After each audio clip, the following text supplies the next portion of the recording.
Hey guys, there's some crazy shit going on up in the cosmos. I don't know if you noticed, but today is the start of the Chiron. I don't even know if I said it right. Chiron, whatever. I get notifications about it based on all the pages that I follow. But the reason why I'm bringing it up is because today starts that retrograde where you're going to start seeing things start to balance out. You're going to start seeing the fruits of what was taken from your life come back tenfold. What you're going to start seeing is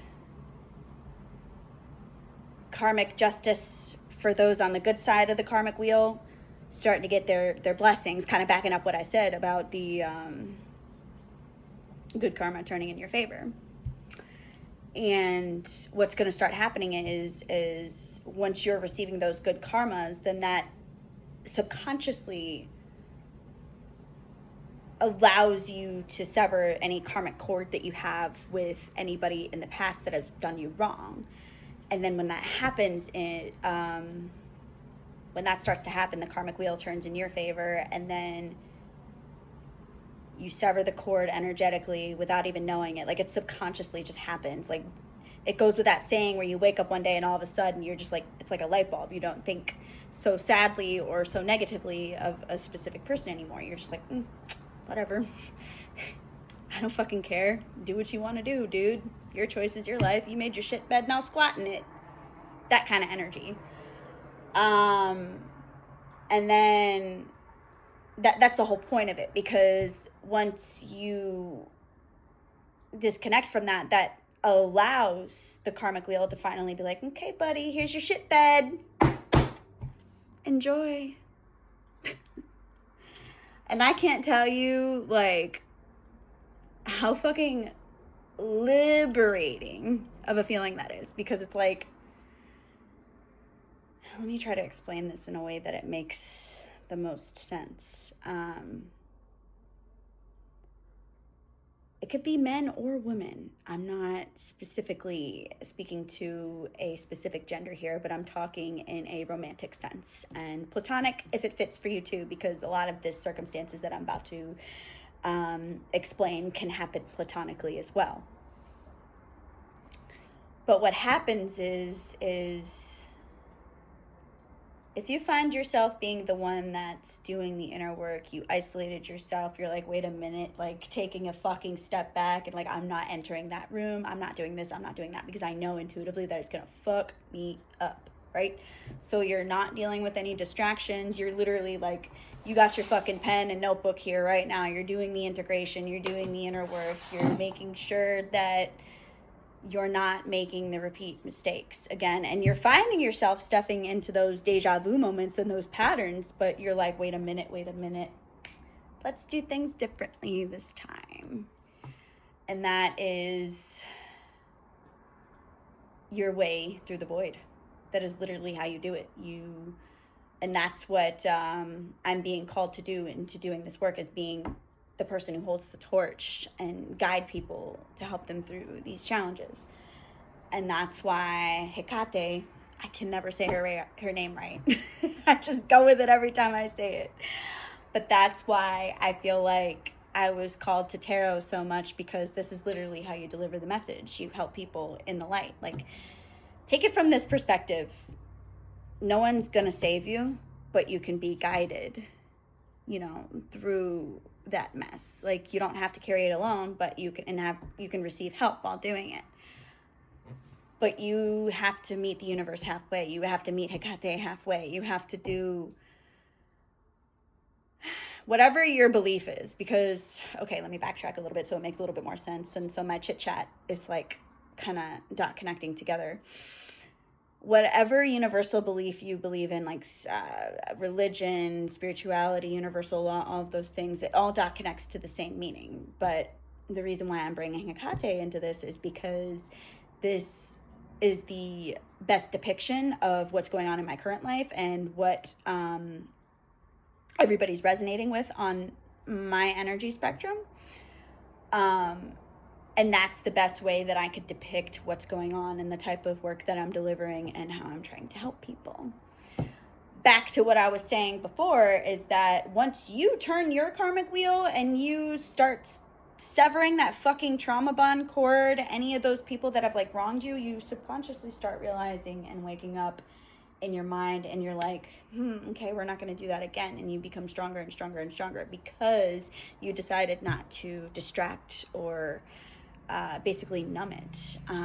A lot of men and women take the cowardly way out, where they're like, okay, they deal with somebody leaving them or vice versa, and then they numb it by substance. They numb it by having another person in their life immediately to fill that void, so they're not facing what's actually wounded their relation dynamics in the first place. They're just gonna keep repeating that same cycle because a lot of people are scared to take this leap. Like, let's be honest, it's not a fucking easy thing to do. Like, you're literally facing homelessness, no money. You're taking that leap of faith to step out of the matrix. There's like so many things that are so scary that you have to take that jump to. But I'm telling you, that very fearful jump could be the exact answer as to why you're dealing with those things in the first place. Like, I'll use my shit as an example. If I didn't leave my ex-boyfriend when I did a year and, what are we, in August now? A year and 4 months, almost a year and a half. If I didn't make that decision, then I wouldn't have had the subconscious or space or capacity to learn the lessons that I have throughout this year and 4 months and help the people that I've helped, or stepped into my creativity, or stepped into what makes my freaking eyes glisten. Because before, I would have just kept going to endless shops, repeating the same loop over and over again, because I've been barbering since I was a teenager and just turned 33 about a week or so ago. And my point is like, had I not took that leap of faith to what fucking lights a fire up my ass, what makes my eyes sparkle, I wouldn't have been able to find this course of action to do my work. And I'm now realizing that all of the events that, although very shitty, are now leading me to events that are pushing that wheel of fortune into my favor, into the good karma. And I just want to emphasize the fact that this is the time of the year where people who have been betrayed, who've been done wrong, this is what the cosmos are rewarding you for, all the fruits of your labor. And I don't necessarily mean labor as in work. It could be anything. Like, you could have gone through, like myself, a whole life full of just trauma since toddler age. And what I'm saying is that's part of the work. That's part of your labor. And what's going to start happening is like, especially if you're healing and going inward and trying to heal what attracted you to the narcissist in the first place. And you're going to start seeing that it's kind of the same thing when they speak of it in religious terms. Like, God will always give you back what you've lost tenfold. It's literally the same idea when you speak of karmic wheels turning into your favor. It's all pointing in the same direction, and I just want to be the messenger to let you know that it's starting. It's happening. I can energetically feel it. I have certain circumstances that are pointing in that direction already happening in my life as we speak, and I'm starting to see it happening for a very few close people of mine, which is very select few, because after that narcissist, I was completely isolated. I was triangulationed, whatever. I don't know. Had his flying monkeys, all the terminologies that you can think of when it comes to the narcissist. I was fucking isolated, right? So you're going to start seeing that the false facades that people painted pictures of you that were absolutely fucking false are actually going to come to surface. You're going to start seeing the relationships that these people have dove into where you're like, that's not going to last. You're going to see it fucking crumble. It's just how this time of the year and this retrograde works. Like, I'm going to warn this to people who have done people so wrong in betrayals in the last year. It's not going to be pretty coming to you what's going to happen for the next rest, actually, of 2026 because of the planetary alignments right now.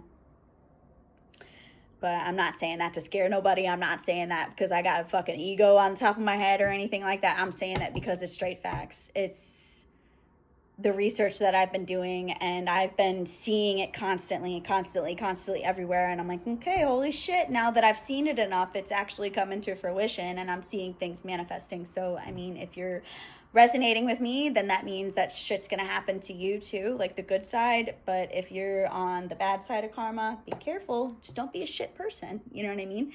Don't do shitty and betrayal things to people and expect a good outcome. You know, don't try to cheat your way out of karma because energy always catches up to you no matter what you do. You know, you want to be a shit person, you're gonna get it back to you tenfold.